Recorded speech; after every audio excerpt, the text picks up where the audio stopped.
What's the meaning of cravenly?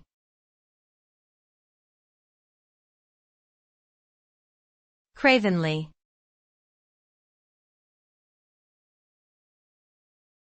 Cravenly.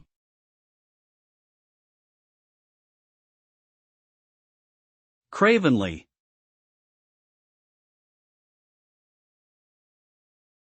Cravenly.